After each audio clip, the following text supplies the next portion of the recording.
Assalamualaikum, salam Malaysia Medani. Saya Otto Osman. Berita wilayah kita mulakan dengan rangkuman laporan utama. Lebih 600 juta ringgit dibelanjakan Syarikat Petroleum Nasional Berhad Petronas dalam aspek pendidikan dan pembangunan modal insan di Sarawak sepanjang 10 tahun lalu. Usaha itu memanfaatkan 680,000 orang dalam bentuk tajaan beasiswa dan program latihan untuk warga pendidik. 4,300 orang lagi mendapat peluang pekerjaan di Petronas. Tuan Yang Di-Pertua, saya juga diingat bahawa hasil mahsul besar yang diraih selama ini oleh negara, sehingga dapat kita jadikan dana Petronas sebagai dana utama di peringkat awal pembentukan negara dan juga pertumbuhan ekonomi dan pembangunan negara. Ini semua berkat negeri Sarawak Bumi Kenyalang dan kerjasama erat dan akrab kerajaan negeri dan persekutuan. Oleh sebab itulah kita memilih untuk memberikan sedikit penyesuaian dan pengiktirafan kepada peranan Petros untuk terus menjana pertumbuhan ekonomi Sarawak. Berkata demikian dalam sesi penerangan Perdana Menteri berhubung aktiviti petroleum di Sarawak melibatkan Petronas dan Petros di Dewan Rakyat. Mengulas lanjut, Datuk Seri Anwar berkata Petronas memenuhi mandat negara dengan pengurusan mantap sehingga terkenal sebagai antara gergasi dalam industri petroleum dunia. Malah muncul sebagai antara penjana hasil utama belanjawan negara selama hampir setengah abad. Kini dalam kemunculan dengan kemunculan Petros, katanya terdapat kewajaran untuk memantapkan lagi persefahaman dan kerjasama bagi memenuhi kerukunan di atas semangat persekutuan.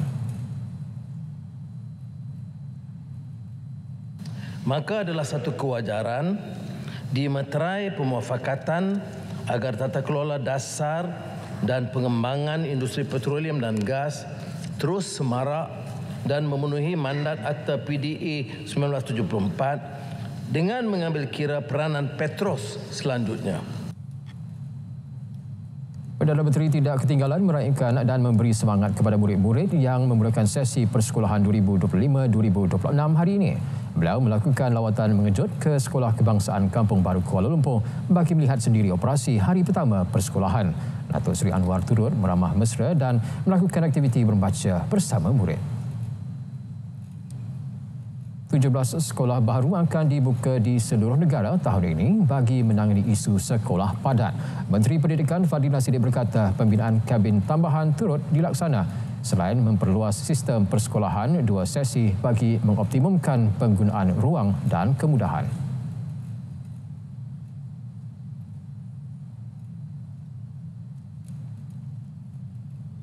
Intervensi kita ada pelbagai, antara lain termasuk pembinaan kabin-kabin untuk kelas-kelas bagi mengatasi isu kelas yang tidak kondusif. Penyuraian, kita akan juga buat ada penyuraian di kelas-kelas di sekolah-sekolah yang lain juga, dan ini sebenarnya memerlukan komitmen ibu bapa jugalah. Dan yang lain-lain itu adalah yang melibatkan juga sesi lah, 2 sesi. Dan sekolah ini misalnya kerana permintaan yang juga agak tinggi, saya difahamkan akan ada 2 sesi juga. Jadi hari ini kita daftar 1,005. Jadi untuk ada lagi permintaan untuk masuk, jadi kemungkinan besar sekolah ini juga akan beroperasi secara 2 sesi. Jadi secara keseluruhannya pendekatan-pendekatan itu dapat menyelesaikan sementara kita menunggu pembinaan sekolah-sekolah baru yang lebih kondusif untuk masa hadapan. Sementara itu, Ketua Pengarah Pendidikan Azman Adnan memaklumkan sekolah di Selangor dan Johor antara lokasi mengalami kepadatan murid yang agak serius. Ketua Pengarah Pendidikan Azman Adnan berkata pihak kementerian sentiasa mengambil inisiatif untuk menangani masalah itu. Ini termasuk membina sekolah baru.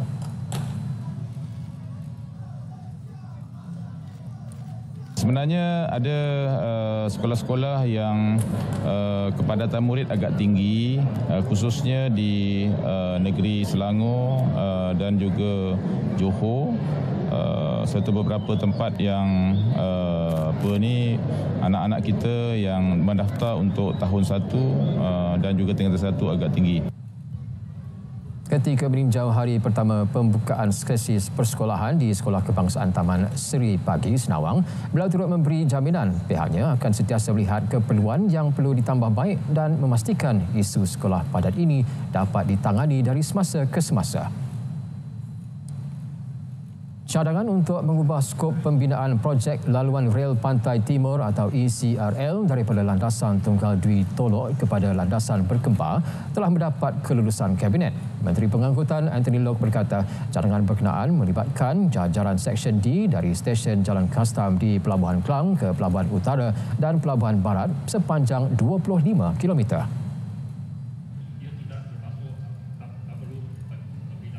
Kabinet telah bersetuju untuk membina landasan Berkembar yang merangkumi landasan Tolok standard baru bagi perkhidmatan ECRL serta mengekalkan landasan Tolok meter sedia ada bagi perkhidmatan KTMB. Ini bermaksud bahawa KTMB dan ECRL akan berjalan selari landasannya. Satu ialah meter gauge, satu ialah standard gauge. Perubahan skop kepada landasan Berkembar ini Menurutnya, perubahan ini akan membolehkan perkhidmatan KTMB dan ECRL beroperasi secara bebas tanpa bergantung antara satu sama lain, sekaligus meningkatkan kapasiti perkhidmatan kargo rel dan kecekapan sektor perdagangan negara. Saudara, seterusnya kita ikuti perkembangan cuaca seluruh negara bersama-sama pegawai Met Malaysia Wan Muhammad Hafiz Hussein. Silakan.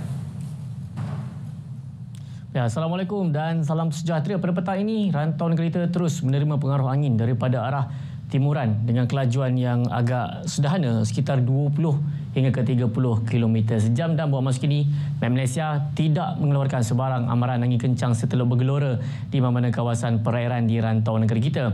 Baik, selain itu juga garisan palung betul-betul merentasi semenanjung Malaysia sehingga ke selatan di negeri Sarawak yang mana ianya membawa keadaan cuaca yang agak lembap. Kerana itulah beberapa hari ini sejak kebelakangan ini negara kita mengalami keadaan cuaca yang agak lembap. Dan untuk makluman anda semua, pada 21 hingga ke 25 Februari nanti rantau negara kita akan menerima luruan monsun yang seterusnya yang seperti biasa akan membawa keadaan cuaca yang lembap. Besar kemungkinan boleh menyebabkan keadaan cuaca hujan lebat secara berterusan dan Met Malaysia akan terus pantau perkara ini dan amaran akan dikeluarkan sekiranya perlu. Baik, kita akan beralih ke paparan gemerada bagi melihat keadaan cuaca semasa. Apa yang berlaku pada ketika ini di semenanjung Malaysia, kebanyakan negeri buat masa kini dalam keadaan yang agak mendung disertai dengan hujan. Seperti diramalkan, keadaan cuaca lembap telah pun berlaku sejak tengah hari tadi. Hujan terbentuk di sekitar negeri Kelantan, Terengganu, Pahang dan selari dengan angin tiupan daripada arah timur laut dan juga timuran. Hujan yang berlaku di kawasan pantai timur bergerak ke arah pedalaman dan juga pantai barat. Dan pada ketika ini, kebanyakan negeri di semenanjung Malaysia mengalami keadaan cuaca lembap kecuali di utara, Perlis, Kedah dan juga Pulau Pinang buat masa kini dalam keadaan yang agak mendung tetapi tidak berlakunya hujan. Dan keadaan cuaca lembap ini kita jangkakan boleh berlanjutan sehingga ke malam nanti. Di Sabah dan juga Sarawak, keadaan yang serupa berlaku di negeri di semenanjung, yang mana pada ketika ini jelas menunjukkan keadaan cuaca lembap kini sedang berlaku di kebanyakan bahagian di negeri Sabah, terutamanya di sekitar timur dan juga pantai barat. Dan jelas pada ketika ini terdapat banyak kelompok awan aktif yang terbentuk di sekitar perairan Sulu dan juga di Sulawesi, dan awan hujan ini akan terus memasuki ke daratan di negeri Sabah. Manakala di negeri Sarawak pula, di bahagian utara dan juga tengah pada ketika ini dalam keadaan yang agak mendung, tetapi di bahagian selatan dan juga di bahagian barat mengalami keadaan cuaca lembap. Hujan berserta debus petir kini sedang berlaku yang melibatkan bahagian Kuching, Serian, Samarahan, Sibu, Betung, Sarike, Seri Aman, Mukah dan juga di bahagian Kapit. Dan keadaan lembap ini juga kita jangkakan boleh berlanjutan sehingga ke malam nanti. Baik, ini sahaja laporan cuaca yang dapat saya kongsikan dengan anda. Bagi anda yang ingin merancang perjalanan ataupun aktiviti pada hari esok, jom kita lihat ramalan cuaca hari Selasa 18 Februari 2025. Sekian sahaja pada saya, Wan Hafiz. Assalamualaikum dan salam Malaysia Madani.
tulislah yang baik-baik.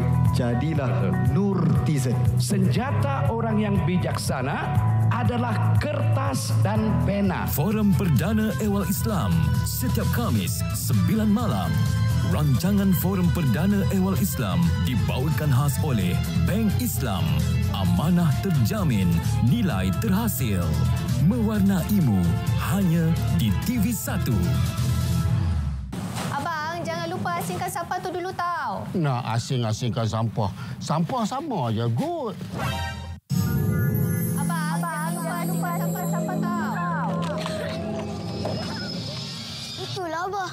Tak asingkan sampah. Patutlah kena asing. Abah, asingkanlah semua ni. Tak asing lagi ni.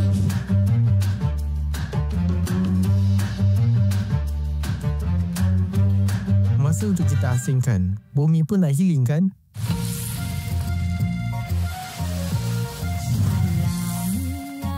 Bangkitkan semua deria, nikmatinya keindahan dunia. Babas, semestinya babas, rasa yang menawan, lambang kesempurnaan, keharmonian, aroma rasa, pastinya babas.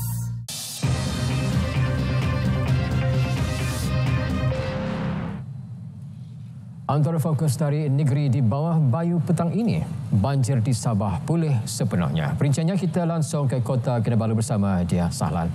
Silakan. Baik Otto, semua pusat pemindahan sementara PPS di seluruh daerah terjejas banjir di Sabah telah ditutup. Berikut bencana itu telah pulih sepenuhnya. PPS terakhir di SK Sukau, Kinabatangan ditutup pagi semalam. Pengisytiharan penutupan kesemua PPS tersebut dimaklumkan Sekretariat Jawatan Kuasa Pengurusan Bencana Negeri JBPN Sabah. Justru Ketua Menteri Datuk Seri Panglima Haji Jinor dalam satu kenyataan mengucapkan terima kasih kepada semua petugas, jabatan dan agensi kerajaan yang terlibat dalam operasi menyelamat dan memindahkan penduduk terjejas ke PPS. Beliau bagaimanapun mengingatkan penduduk di kawasan berisiko banjir agar sentiasa berwaspada dan bersiap sedia berikutan keadaan cuaca yang sukar diramal. Datuk Haji Ji turut merakamkan penghargaan kerajaan negeri kepada Kerajaan Persekutuan yang mengumumkan bantuan segera bagi membantu penduduk terjejas banjir di Sabah dan Sarawak. Bantuan itu diumum Perdana Menteri 31 Januari lalu melibatkan peruntukan 25 juta ringgit untuk membaiki infrastruktur yang terjejas akibat bencana di kedua-dua negeri. Daripada jumlah itu, 2.5 juta ringgit sumbangan kepada keluarga terjejas banjir dengan setiap keluarga menerima RM1,000. Wakil rakyat dan pemimpin di peringkat daerah diingatkan supaya sentiasa memastikan pelaksanaan projek pembangunan berjalan mengikut jadual. Ketua Menteri Datuk Seri Panglima Haji Jinor berkata mereka perlu mempunyai perancangan yang rapi agar setiap projek memberi manfaat kepada rakyat. Menurut Datuk Haji Ji, keperluan rakyat di kawasan masing-masing perlu disenarai, baik dalam bidang ekonomi maupun kemudahan asas. Ini amat penting kerana rakyat kita mengharapkan kemudahan ini dan juga pembelaan daripada pihak kerajaan. Jadi harapan saya kepada bukan saja pemimpin tempatan tetapi ketua kampung, JKK supaya lebih aktif dalam memastikan program kerajaan dapat dilaksanakan dengan sebaik mungkin. Datuk Haji Ji ditemui pemberita selepas melawat penerima rumah mesra SMJ dan projek-projek kecil Dun Sulaman di bawah program Sentuhan Kasih. Mengenai pembinaan rumah mesra SMJ secara keseluruhannya, beliau berpuas hati dengan pelaksanaannya. Jadi kalau dia dapat rumah, saya nampak daripada apa yang saya diberi makluman, ada yang menangis, begitu senang hati dia orang. Jadi ini mesti diberi tumpuan yang utamalah kerana melibatkan orang miskin yang perlu kita bela dan kita bagi mereka rumah mesra SMJ ini. Datuk Haji Ji turut berpuas hati dengan pelaksanaan projek-projek kecil di Dun Sulaman yang diwakilinya.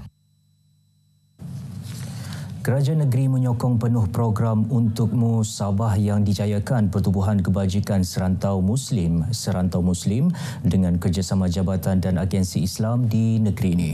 Program itu melibatkan pembinaan 34 pusat komuniti serantau PKS, 34 telaga air bersih dan pembinaan 5 masjid baharu dalam tempoh 5 tahun. Mudah-mudahan ada jalan untuk kita membantu masyarakat yang memerlukannya dan khususnya dalam bidang kebajikan, pendidikan dan dakwah berdasarkan acuan Negeri Sabah. Datuk Arifin yang juga Menteri Sains, Teknologi dan Inovasi ditemui media dalam majlis pelancaran program untuk musabah di Wisma Muiz. Program ini dijayakan dengan kerjasama Majlis Ugama Islam Sabah Muiz dan Jabatan Hal Ehwal Agama Islam Negeri Sabah JAHINS bagi membangunkan komuniti Islam melalui pendidikan dakwah, kebajikan dan pembangunan infrastruktur. Kita target dalam untuk musabah ni kita dapat membina di 34 daerah pusat komuniti serantau, 1162 buah infrastruktur terutamanya Saint Age atau papan tanda untuk masjid-masjid di negeri Sabah, dan juga kita membina telaga air dan juga program-program bantuan. Kita nak target ialah 1000 program dakwah sepanjang 5 tahun di sini. Serantau Muslim merupakan sebuah NGO yang memberi fokus kepada kebajikan, pendidikan dan dakwah. Kerajaan negeri menyambut baik pencalonan pengiktirafan Bandaraya Kota Kinabalu sebagai Kota Sastra UNESCO ke-60 di dunia. Bandaraya Kota Kinabalu memenuhi prasyarat berkaitan aktiviti kesusastraan yang ditetapkan merangkumi kegiatan ekonomi, sosial dan kebudayaan. Pembantu Menteri Kerajaan Tempatan dan Perumahan Datuk Isnin Aliasni berkata ia dibuktikan menerusi penganjuran pelbagai kegiatan berkaitan budaya dan kesusasteraan. Telah pun disokong sepenuhnya oleh Dewan Bahasa dan Perpustakaan Negara dari pusat. Jadi kita mengharapkanlah, dan ini contoh-contoh bagus dan baik sekali. Beliau ditemui RTM selepas seminar bahasa dan sastra bersempena sambutan ulang tahun ke-25 Bandaraya Kota Kinabalu. Sejarahnya yang panjang dalam bidang sastra dan juga kebahasaan, ya, dan juga di sini kita lihat bahawa penulis pelbagai kaum, pelbagai etnik, ya. Ini menunjukkan bahawa kelebihan adalah berpihak kepada Kota Kinabalu dan juga usaha ini disokong oleh satu perancangan yang teliti dengan gemblengan dan dukungan oleh kerajaan negeri sendiri. Inilah yang kita impikan selama ini, dan jika sekiranya kita dipilih, ya, maknanya kita tahap sastra kita itu akan lebih meningkat, bukan saja di Sabah tetapi di peringkat negara kita. Bandaraya Kota Kinabalu akan bersaing dengan 180 bandaraya lain dari seluruh dunia dan UNESCO dijangka mengumumkan keputusan Kota Sastra ini selewat-lewatnya November depan. Pesta Lampu Paloza 2025 berlangsung meriah dengan keindahan cahaya neon dan lampu hiasan menghiasi bangunan bersejarah di ibu negeri. Penglibatan Persatuan Orang Pekak Sabah menjadikan pesta cahaya warna-warni anjuran Lembaga Pelancongan Sabah STB sejak 2018 itu lebih bermakna. Wartawan Fadli Ishak ada butirannya.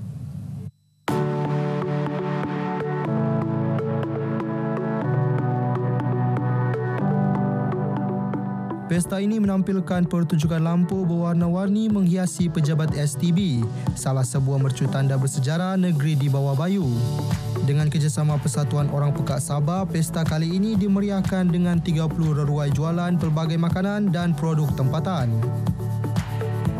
They are also as normal as us who can do everything that we normal can do. So ini memberi ruang kepada mereka untuk menunjukkan potensi mereka walaupun dalam keadaan physically challenged, tetapi mereka masih mampu bersama dengan masyarakat yang normal. Dan this is a good way. Interactive Space dan Circle of Lights antara tarikan utama Pesta Lampu Paloza kali ini. Ia mempamerkan hasil seni pelukis tempatan yang menggabungkan budaya, sejarah, teknologi dan alunan muzik tradisional Sabah. Very nice, very entertaining. I love it all. For me, I think the benefit is the increased Sabah tourism, of course, and bringing the people to one event to honestly just chill together. I think it's quite nice to see everybody here internationally, all different races, everybody here having fun. Yeah, I think this event should be continued and should be an annual thing. Yeah, I think it's quite a good event by STV. Kan dia punya cahaya banyak, tempat bergambar menarik, banyak penarik-penarikan belia pun datang sini untuk ramai tengok untuk penyanyi-penyanyi semua. Harapan saya bagus diteruskanlah. Banyak makanan, sama lampu-lampu lah, boleh bergambar sini. Ada lagi kan interaction space tu, boleh kita belajar tentang itu traditional punya musical. Persembahan nyanyian dan muzik artis tempatan amat menghiburkan. Begitulah kemeriahan Pesta Lampu Palooza bagi tahun 2025. Diharap pesta ini dan seumpamanya dapat diteruskan kerana ia bukan sekadar hiburan, malah ia juga merupakan satu kaedah untuk memupuk perpaduan serta memperkenalkan keunikan negeri Sabah kepada semua. Fadli Ishak, RTM.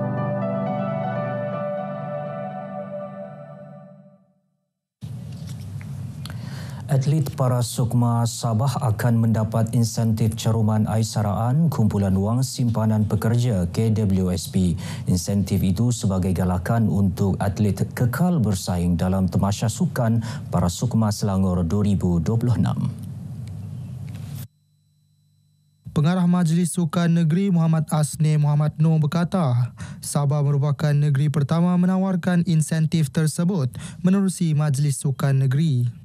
Ia sebagai tambahan kepada elaun bulanan yang diberikan kepada 73 atlet para Sukma yang menerima kontrak dan merupakan penyumbang pingat pada Tamasya Para Sukma Sarawak tahun lepas.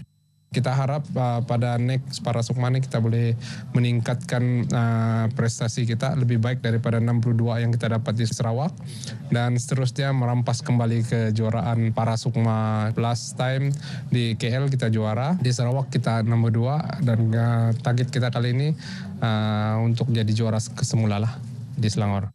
Beliau ditemui RTM selepas majlis penutupan kem Rise Up The Champion dan pelancaran sistem data para di Putatan.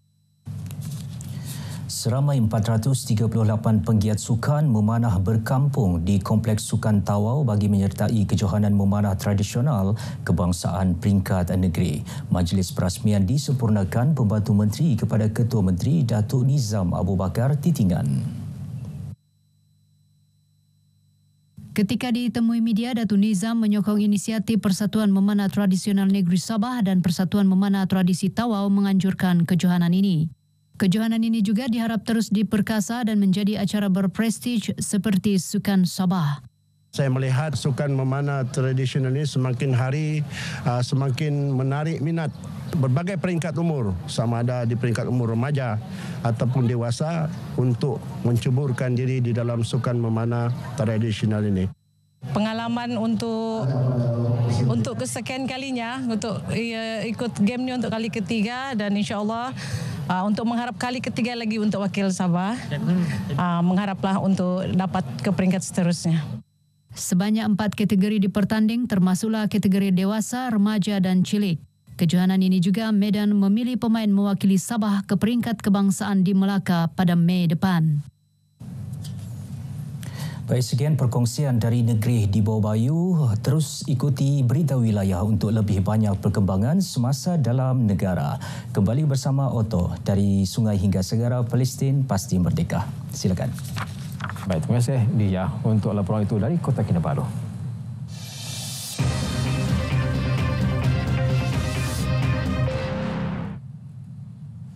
Pembukaan sesi persekolahan 2025-2026 mengisi paparan dari Sarawak petang ini. Langsung bersama Fazil Hisham Afandi di Kuching. Silakan Fazil. Terima kasih Otto. 5 sekolah terjejas banjir di Sarawak masih ditutup, namun memulakan sesi persekolahan hari ini dengan kaedah pengajaran dan pembelajaran di rumah PDPR. Pengarah Pendidikan Negeri Sarawak Omar Mahli berkata, sekolah terbabit adalah di Saratok, Dalat, Mukah dan Tatau Sebau. Antara sekolah tersebut ialah Sekolah Kebangsaan Kampung Kelit Pelajau, Sekolah Kebangsaan St. Luke Nangabau, Sekolah Kebangsaan Kuala Kenyana dan Sekolah Kebangsaan Kuala Mupu. Guru telah menyediakan bahan-bahan pengajaran dan pembelajaran untuk mereka. supaya mereka tidak tertinggal lah. Walaupun mereka tidak dapat melaksanakan aktiviti seperti pada pagi ini, tetapi mungkin daripada bahan itu mereka boleh membaca terlebih dahulu. Dan kita berharap dalam tempoh seminggu ini dengan kerja-kerja pembersihan dan juga pembaikan dan juga perolehan perabot kursi meja, mereka dapat bersekolah seperti biasa pada minggu yang berikutnya lah. Katanya walaupun air semakin surut namun kerja-kerja pembersihan tidak dapat dilakukan segera. Pihaknya memberi keutamaan untuk memperbaiki kerusi dan meja bagi memberi keselesaan kepada murid. Sebuah lagi sekolah iaitu di Ulu Kabong turut tidak dapat beroperasi disebabkan jambatan gantung terputus dan laluan ke sekolah tidak dapat diakses. Beliau berkata demikian kepada pemberita selepas meninjau pembukaan sesi persekolahan 2025-2026 di Sekolah Kebangsaan Jalan Haji Baki di Kuching. Sementara itu, 1,460 sekolah di Sarawak hari ini memulakan sesi akademik 2025-2026. Dari jumlah itu, 194 adalah sekolah menengah dan 1,266 sekolah rendah. Untuk sekolah rendah, sesi kali ini melibatkan bilangan murid seramai 240,498 orang. Dari jumlah itu, 32,765 adalah murid yang telah didaftarkan bagi kemasukan ke tahun 1. Manakala 190,298 orang merupakan pelajar kelas peralihan hingga tingkatan 5. Jumlah itu termasuk 39,866 orang murid tahun 6 yang meneruskan persekolahan di peringkat menengah. Dalam perkembangan lain, Pengarah Pendidikan Sarawak Omar Mahli menasihatkan calon guru yang ditawarkan lantikan secara Contract of Service COS agar menerima tawaran tersebut. Katanya 1,312 orang calon guru ditawarkan jawatan itu di Sarawak, namun masih ada yang belum melapor diri. Kemungkinan ada yang akan berdaulat. Biasalah apabila mereka ditempatkan di sekolah yang agak jauh daripada tempat tinggal mereka sekarang ini, ada kemungkinan mereka memikirkan untuk menerima ataupun menolak. Tapi kita menasihatkan kepada guru-guru baru supaya menerima tawaran ini, kerana ini adalah peluang untuk kita menyumbang bakti kepada pendidikan di Sarawak. Katanya mereka diberikan tempoh 30 hari untuk melapor diri di sekolah masing-masing yang telah bermula 13 Februari lepas. Dalam pada itu, beliau menzahirkan penghargaan kepada Kementerian Pendidikan dan Suruhanjaya Perkhidmatan Pendidikan yang telah berusaha meningkatkan bilangan guru di Sarawak bagi mengatasi isu kekurangan guru di negeri ini. Yang di-Pertua Negeri Tun Pehin Sri Dr. Wan Junaidi Tuanku Jaafar dan isteri Tuh Puan Datuk Patinggi Fauziah Muhammad Sanusi menghadiri Majlis Jamuan Negeri bersempena Majlis Hakim-Hakim Malaysia kali ke-58. Majlis berlangsung malam tadi di Dewan Undangan Negeri Sarawak, Kuching. Majlis tersebut menghimpunkan kepimpinan tertinggi Badan Kehakiman Negara termasuk Ketua Hakim Negara Tun Tengku Maimun Tuan Mat, Hakim Besar Melaya Datuk Sri Hasnah Datuk Muhammad Hashim dan Hakim Besar Sabaran Sarawak Tan Sri Abdul Rahman Sebli. Turut hadir Premier Datuk Patinggi Tan Sri Abang Johari Tunopeng dan Timbalan Perdana Menteri Datuk Sri Fadilah Yusof. Menerusi hantaran di Facebook, Tun Pehin Sri Dr. Wan Junaidi menegaskan kebebasan badan kehakiman adalah asas kepada sistem perundangan yang adil dan berwibawa.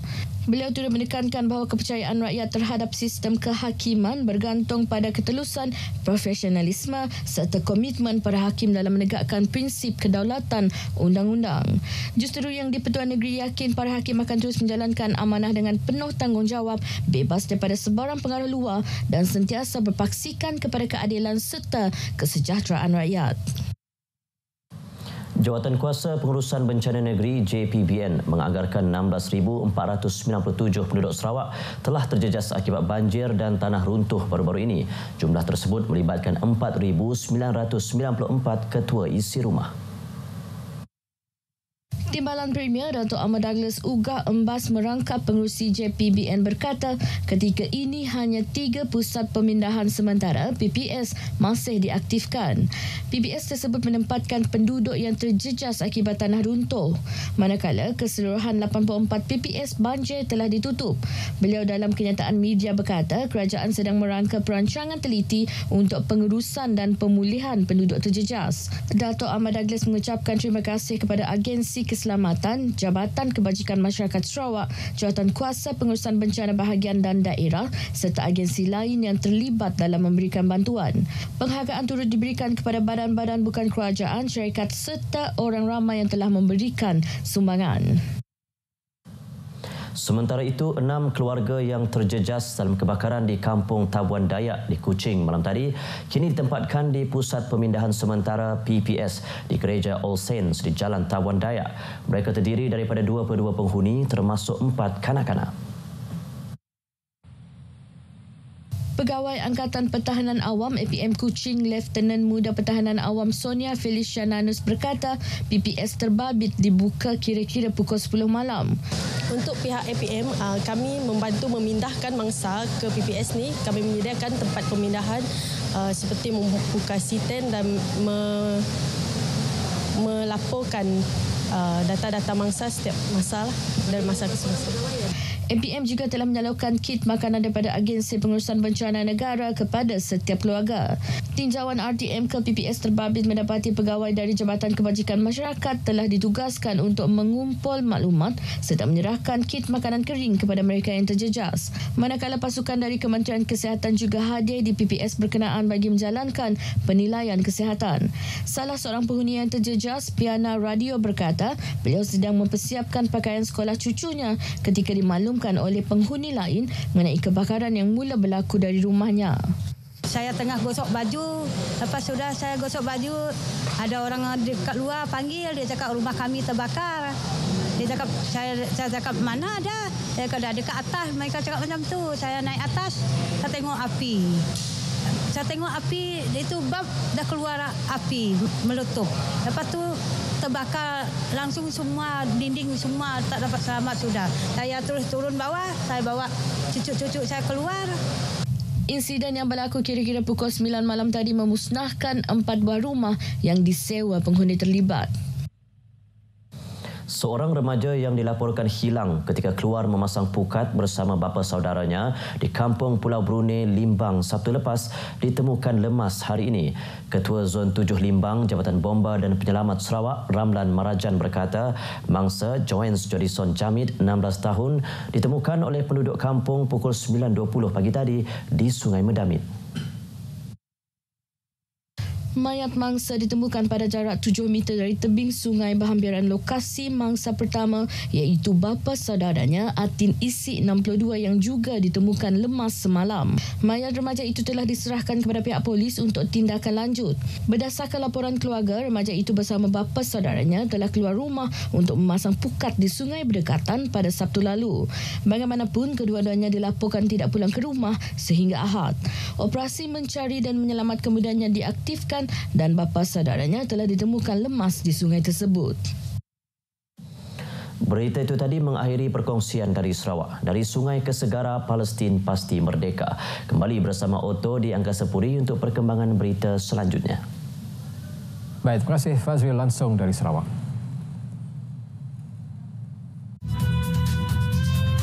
Tulislah yang baik-baik, jadilah Nurtizen. Senjata orang yang bijaksana adalah kertas dan pena. Forum Perdana Ehwal Islam setiap Khamis 9 malam. Rancangan Forum Perdana Ehwal Islam dibawakan khas oleh Bank Islam. Amanah terjamin, nilai terhasil. Mewarnaimu hanya di TV1. Asingkan sampah tu dulu tau. Nak asing-asingkan sampah. Sampah sama aja, good. Abang, jangan lupa asingkan sampah tau. Itulah Abah, tak asingkan sampah. Patutlah kena asing. Abah, asingkanlah semua ni. Tak asing lagi ni.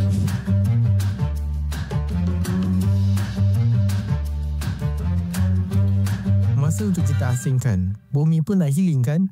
Ramadan bersama Shopee, harga rendah setiap hari. Tonton Shopee Live ada menanti. Ramadan ini beli di Shopee. Jimat fantastik, Ramadan bombastik. Beli sekarang.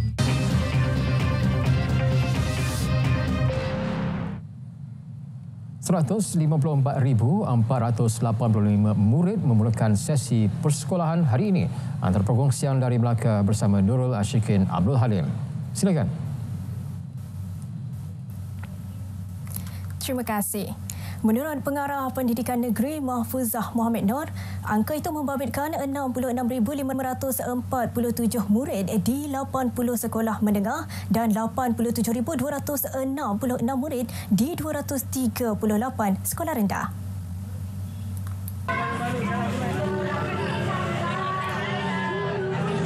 Jadi untuk tahun 1 saja ada seramai 13,000 tuan-puan 912 mendaftar di 238 sekolah rendah dengan melibatkan 523 kelas. Okey, manakala seramai 14,021 murid tingkatan 1 mendaftar di 75 buah sekolah menengah. Sebab kita ada sekolah menengah yang hanya untuk tingkatan 4, bermulanya tingkatan 4. Jadi untuk yang memula tingkatan 1 hanya ada 75 buah sekolah dengan kelas keseluruhannya 398. 5,622 murid berusia 6 tahun turut memulakan sesi prasekolah di 175 sekolah. Sempena pembukaan sesi persekolahan 2025-2026, 3 pejabat pendidikan daerah di negeri ini menerima sumbangan pejabat Perdana Menteri untuk diagihkan kepada murid kurang berkemampuan. Setiausaha Politik Kanan kepada Perdana Menteri Datuk Seri Syamsul Iskandar Mat Akin berkata, sumbangan bertujuan mengurangkan bebanan mereka. Bagi pihak yang mewak Perdana Menteri kepada ketiga-tiga pejabat pendidikan daerah, satu pejabat pendidikan daerah kita peruntukkan RM10,000, jadi jumlahnya semua RM30,000 kerana khusus untuk membantu mereka yang miskin, golongan pelajar yang miskin dan juga miskin tegah dan yang tidak berkemampuan. Saya serah kepada kebijaksanaan PPD untuk menyelenggarakan peruntukan ini. Program pemulihan dalam komuniti PDK di kawasan luar bandar akan terus diperkasa. Esko Pembangunan Wanita, Keluarga dan Komuniti Negeri Datuk Kalsum Nordin berkata, usaha itu antara strategi pembangunan komuniti setempat untuk pemulihan, latihan dan memberi peluang samarata kepada golongan kurang upaya OKU. Kita ada 17 buat masa ni dan ada juga kita dengar-dengar mereka nak tubuhkan di kawasan luar bandar dan sebagainya. Tapi untuk pengetahuan, semua ni adalah berlaku di luar bandar ni. Apa tu PDK ni. Yang terbesar sekali kita ada iaitu di Alur Gajah. Pemberian insentif kepada kontijen para Sukma Sarawak 2024 menyuntik semangat atlet untuk terus memberikan yang terbaik dalam temasya akan datang. Penghargaan itu memberi impak besar buat golongan kurang upaya untuk terus berjuang dalam bidang sukan.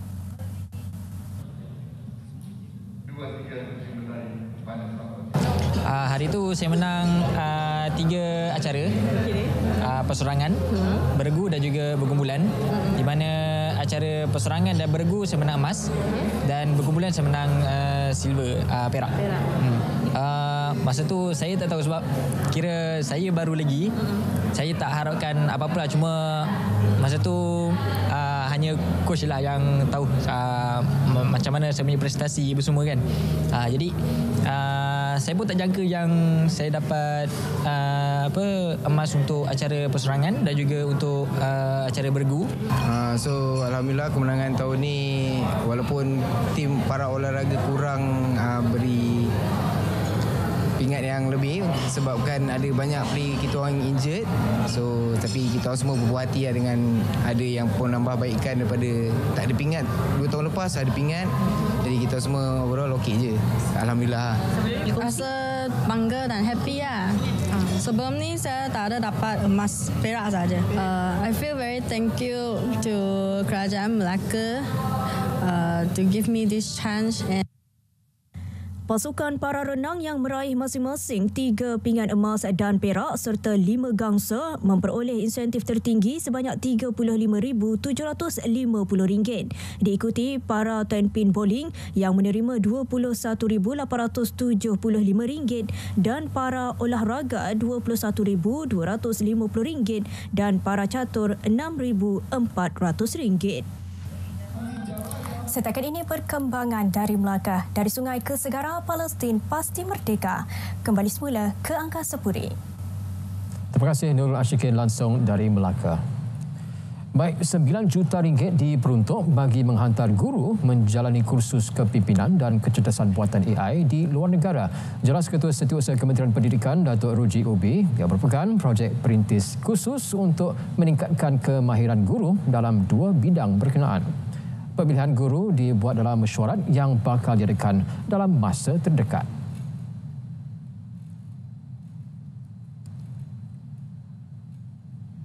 Tapi saya nak guru-guru ni sama ada di kementerian, di JPN, PPD dan di sekolah, kita hantar keluar. Tengok perspektif yang lebih luas dan supaya mereka kembali dan bawa kepimpinan sekolah ni sangat penting. Selain daripada kualiti pengajaran dan pembelajaran, tapi leadership di sekolah sangat penting. Sebab yang itu akan menentukan hala tuju sekolah, menentukan hala tuju guru dan menentukan hala tuju anak-anak kita. 1 juta buku tulis sekitar semula akan diedarkan ke sekolah rendah dan menengah di seluruh negara yang bakal memanfaatkan 100,000 murid daripada keluarga B40 miskin dan miskin tekar. Menurut Ketua Pengarah Pendidikan Azman Adnan, bantuan tersebut merupakan projek tanggungjawab sosial korporat CSR Perbadanan Kota Buku bersama Majlis Buku Kebangsaan Malaysia.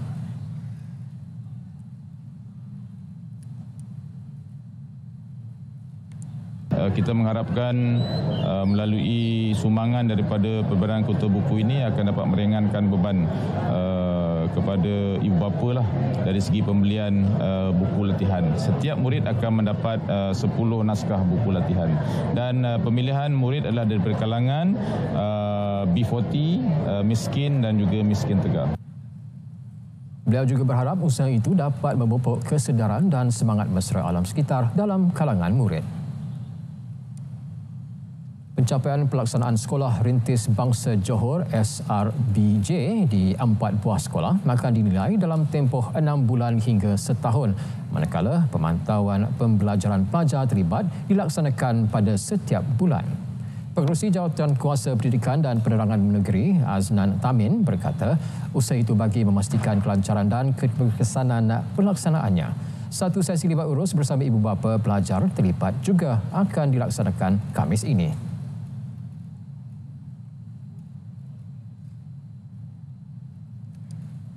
Fasa pertama untuk pembelajaran akan terus dikekalkan sebab kita tak mengganggu silibus pendidikan kementerian. Kita cuma ada add-on saja beberapa perkara dan juga kaedah.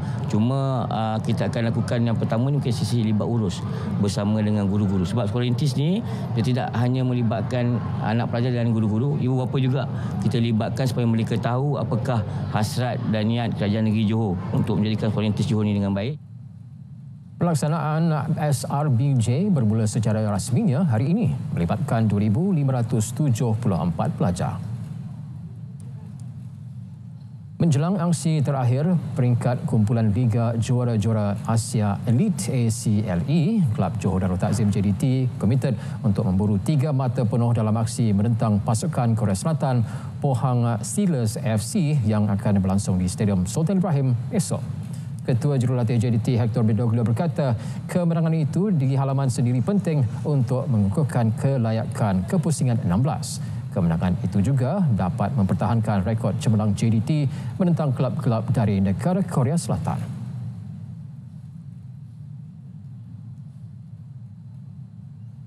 My opinion, tomorrow we will have very difficult game.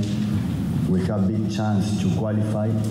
But the most important is to win and get the best position possible in the table. So all the players are available, all the players have good feeling for tomorrow, and we need to work. We need to work and we need to continue growing every time. Tomorrow fit, available, we're well rested. I think the team is in a really good spot right now, in really good condition, and I think the group has a really good belief and confidence that we can kind of go tomorrow and take a really good result from the game. I think we've proven now over a number of years that we have a very good track record against Korean teams in Stadium Sultan Ibrahim, so I don't see why we can't get another very positive and important win for the club tomorrow night. Tiket perlawanan yang diperuntukkan untuk penyokong JDT habis dijual pada semalam. Sementara itu, Ketua Jurulatih Pohang Steelers FC, Pak Teha, optimis anak buahnya mampu tampil cemerlang meskipun beraksi di hadapan lebih 30,000 penyokong di Stadium Sultan Ibrahim. 아까도 말씀드렸다시피 저희들은 8위까지 주어지는 조별 예선 목표는 지금 순위가 중요하지 않고 일단 8강에 들어서 다음 라운드 진출하는 게 목표고 사실 ACL 8강 진출을 위해서 저희들 동계훈련 착실히 했고 지금 현재 ACL 첫 번째 가와사키전은 실패를 했지만 그리고 또 뒤에 벌어진 K리그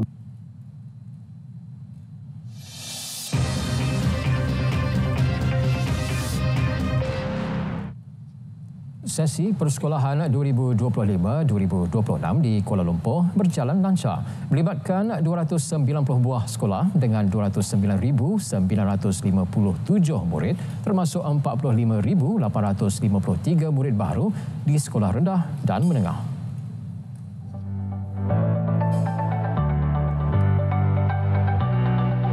Jabatan Pendidikan Wilayah Kuala Lumpur, kita telah menggerakkan semua pegawai perhubungan di peringkat jabatan dan juga di daerah untuk pergi ke semua sekolah. Dan alhamdulillah sehingga hari ini kita tidak dengar apa-apa masalah. Jadi perjalanan sekolah berjalan dengan lancarlah. Agar Afandi turut mengakui berlaku kepadatan murid di beberapa sekolah di Kuala Lumpur. Pihak kementerian sentiasa komited dalam menyediakan ruang pembelajaran selesa kepada murid-murid.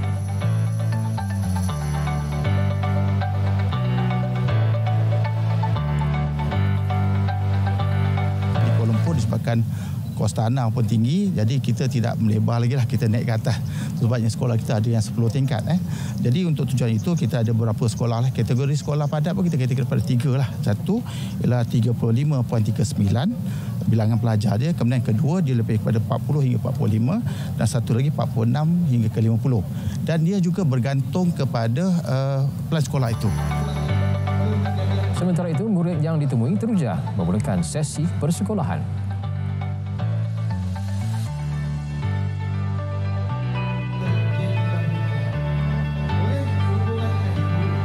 Teruja dengan gembira lah. Gementar pun ada juga sebab tahun ni kan tahun last sebagai seorang pelajar, lagi satu SPM diawalkan lagi. Jadi preparation untuk SPM tu memang kena start daripada sekarang dah. Azam saya sebagai pelajar SPM pada tahun ni adalah untuk belajar bersungguh-sungguh. Saya akan cuba untuk mendapatkan markah yang cemerlang untuk SPM. Inisiatif seperti program kemencemerlangan kepimpinan digital DLE penting dalam mengukuhkan daya saing global Malaysia sekaligus penyokong pertumbuhan inklusif dan mampan ASEAN.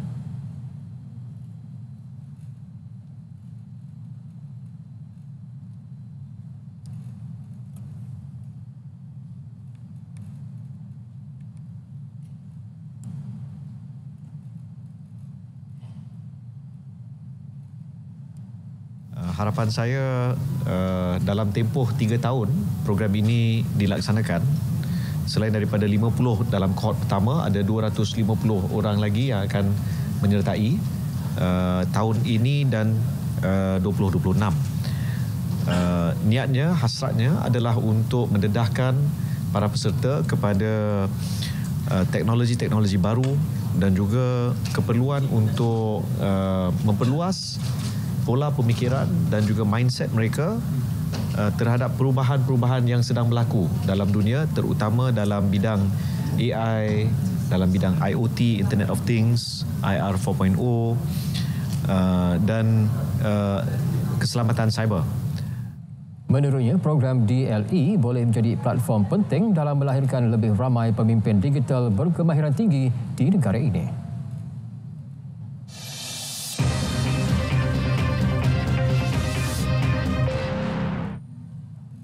Pihak pentadbiran sekolah diingatkan sentiasa mengikuti garis panduan berkaitan cuaca panas yang ditetapkan. Timbalan Menteri Pendidikan Wong Kah Wong berkata, langkah itu bagi menghadapi tempoh peralihan monsun dijangka bermula bulan ini. Pihak KPM, PN dan juga pihak sekolah selalu mengikuti perkembangan cuaca yang dikeluarkan oleh Jabatan Meteorologi Malaysia dan mengambil tindakan yang sewajarnya menurut garis panduan yang sedia ada. Dan pada masa yang sama juga ibu bapa digalakkan untuk membekalkan air minuman yang mencukupi kepada anak-anak, dan pada masa yang sama pihak sekolah juga akan memastikan terdapat bekalan air minuman yang mencukupi untuk anak-anak sekalian. Ketua Pengarah Met Malaysia Dr. Muhammad Hisham Muhammad Anib sebelum ini memaklumkan cuaca panas dan kering dijangka melanda kebanyakan tempat terutama di kawasan utara Semenanjung termasuk Perak serta Pahang dan Kelantan bermula bulan ini hingga Mei. 46,910 pelajar memulakan sesi persekolahan 2025-2026 di 74 sekolah rendah dan 30 sekolah menengah di Perlis. Angka tersebut mencatatkan sedikit penurunan berbanding 47,403 pelajar pada sesi lalu. Menurut Pengarah Pendidikan Negeri Ros Azad Cik Arifin, daripada jumlah tersebut 3,826 murid tahun 1 dan 3,809 pelajar tingkatan 1. Katanya kemasukan pelajar baru turut mencatatkan penurunan tahun ini.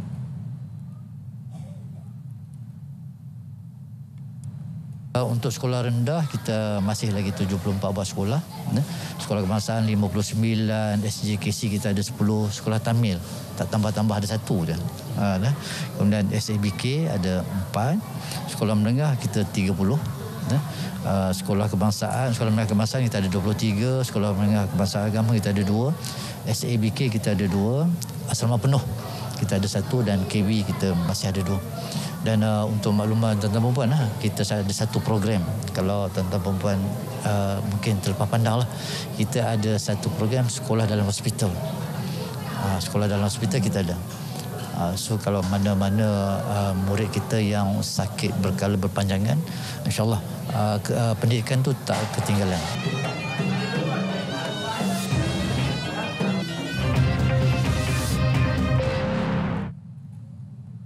Aktiviti di luar bilik darjah perlu ditangguhkan sekiranya cuaca panas melebihi 35 darjah Celsius. Pengarah Pendidikan Negeri Terengganu Jalani Sulong turut mengingatkan pengurusan sekolah sentiasa mengikuti perkembangan cuaca semasa yang dikeluarkan Jabatan Meteorologi Malaysia. Ibu bapa juga sudah memaklumkan supaya dapat membekalkan minuman secukupnya kepada murid bagi mengelakkan dehidrasi.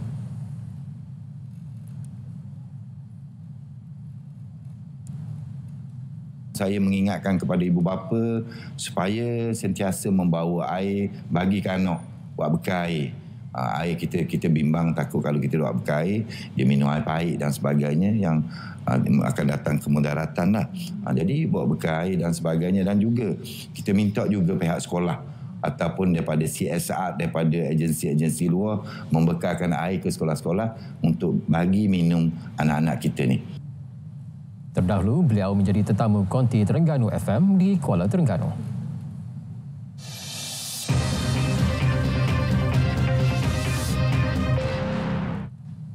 Menerusi program radio di lokasi, Labuan FM terus mendekati komuniti, khususnya pendengar setia. Rohaniah Ramli ada perinciannya.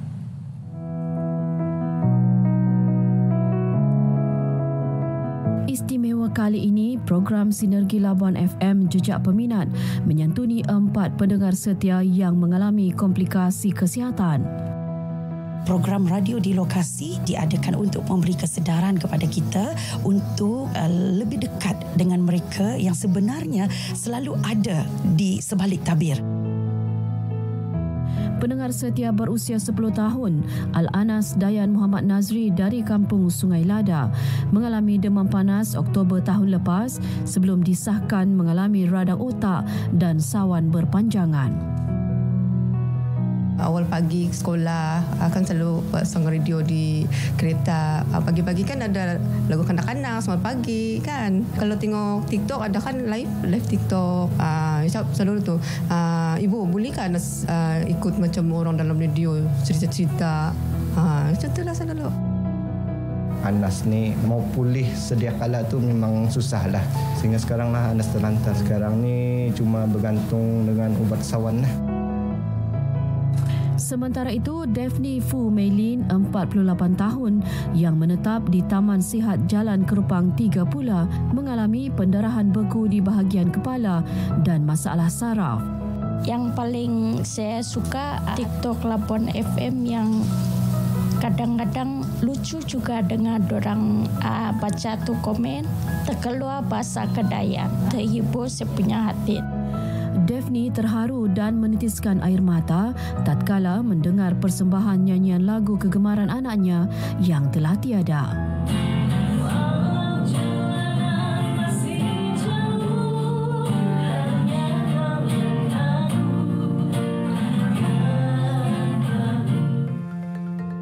Warga kerja Labuan FM seterusnya ke Kampung Patau-Patau 1 menyantuni pesara guru agama Syamsiah Matusin alias Rakiah, 73 tahun, yang pernah mengalami pendarahan beku di otak. Gembiralah. Terima kasih Labuan FM kerana sudi datang. Semoga eratlah lagi hubungan antara kita dengan Labuan FM. Sinergi Labuan FM jejak peminat ke kediaman Kasmah Saman, 68 tahun, dan suaminya Abdul Hamid Dagong di Kampung Sungai Butun. Berita tu kecalang terdengar berlagu hari-hari bulan hari ada. Nyaman hatilah mendengar video tu, peminati. Saya rasa gembira sangat, tak sangkalah Radio Labuan datang ke rumah kami ini. Jadi kami ucapkan terima kasihlah kerana sudi datang menjarahi kami. Sebagai radio tempatan di Labuan, mengambil kesempatan ini untuk menyantuni pendengar Labuan FM dalam memastikan mereka sentiasa merasa dekat dengan radio, terutamanya radio RTM. Hubungan sentiasa terjalin erat. Kunjungan warga kerja Labuan FM menjejaki peminat setianya sedikit sebanyak menghiburkan mereka. Juga mendekatkan lagi warga kerja Labuan FM dengan komuniti di sini. Rohania Ramli, RTM. Sekian berita wilayah dari Sungai ke Segara, Palestin pasti merdeka. Assalamualaikum.